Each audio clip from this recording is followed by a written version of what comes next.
Hello friends, இன்றைக்கி மாங்கானது சீரியலில் நல்லா நடந்துச்சு. ஷார்ட்டாக ரிவ்யூ பார்க்கலாம். தாத்தா வந்து எடுத்தெடுப்பில் விஜய்கிட்ட ரொம்ப கோவமாக பேச போகிறாரு. நீ என்ன தான்ப்பா முடிவு எடுத்திருக்க அப்படின்னு சொல்லிட்டு, என்ன தாத்தா திடீர்னு முடிவு எடுத்திருக்கான்னு கேட்குறீங்க அப்படின்னு கேட்கவும், பார்ப்பா வீட்டில் இவ்வளோ பெரிய விஷயம் நடந்திருக்குது. காவேரி வந்து ஒரு ஒரு நிமிஷமும் வந்து ஏதோ ஒரு பயத்திலே இருக்கா.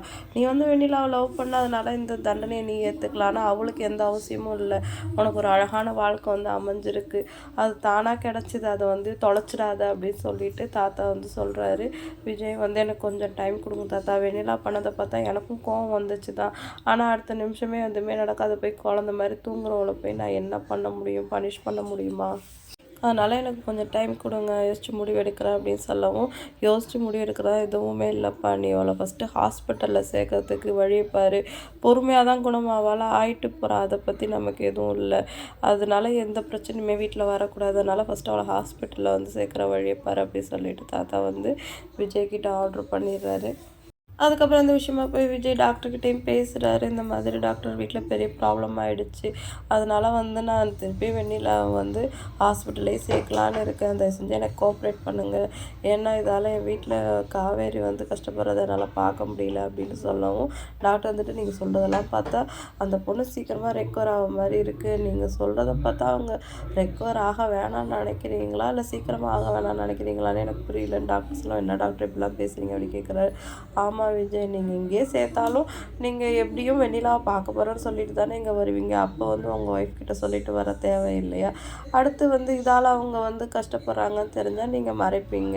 நான் முன்னாடி சொன்னதே தான். இதே மாதிரி நீங்கள் கண்ணிகிட்டே இருக்கும்போது உங்களோட கல்யாண வாழ்க்கை இன்னும் பிரச்சனையாகும்னு சொல்கிறாரு. சரின்னு சொல்லிட்டு காவேரி கிட்ட பேசலாம் அப்படின்னு சொல்லிட்டு விஜய் போகிறாரு. அங்கே காவேரி ரொம்ப ஃபீல் பண்ணி யோசிச்சுக்கிட்டு இருக்காங்க. ஒரு பக்கம் வந்து வெண்ணிலா அவங்கள அடித்து தள்ளினதை பற்றி யோசிச்சுட்டு இருக்காங்க. இன்னொரு பக்கம் விஜய் வந்து வெண்ணிலாவால் நம்ம லைஃபுக்கு எந்த ப்ராப்ளமும் வராது அப்படின்னு சொன்னதை நினச்சி அதை யோசிச்சுட்டு இருக்காங்க.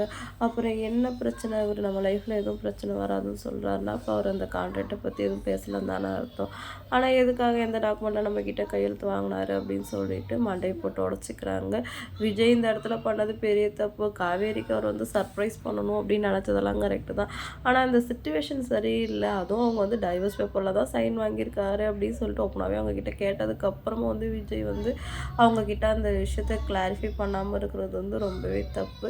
அடுத்த வீட்டில் வந்து காவேரி கிட்ட விஜய் வந்து பேசுகிறாரு. இந்த மாதிரி டாக்டர் வந்து சொன்னார் அப்படி சொல்லிட்டு, அதனால் எனக்கு என்ன, நான் தானே கூட்டிகிட்டு வந்தேன், நான் தானே அனுபவிக்கிறோம் அப்படின்னு மனசில் நினச்சிக்கிட்டு, அவங்க இங்கே இருக்கிறதுனால எனக்கு என்ன, நீங்கள் பழைய விஜயாக மாறினா எனக்கு என்ன, இல்லை வெண்ணிலா வந்து நீங்கள் பழைய மாதிரி நினச்சாதான் எனக்கு என்ன அப்படின்னு சொல்லவும், காவேரி கிட்ட காட்ட முடியாமல் கோத்த ஊஞ்சலில் டமால் ஒரு அடி அடிச்சுட்டு எழுந்து போய் ஏன்னு கத்துறாரு. இப்போ ஏன் கத்துறீங்க?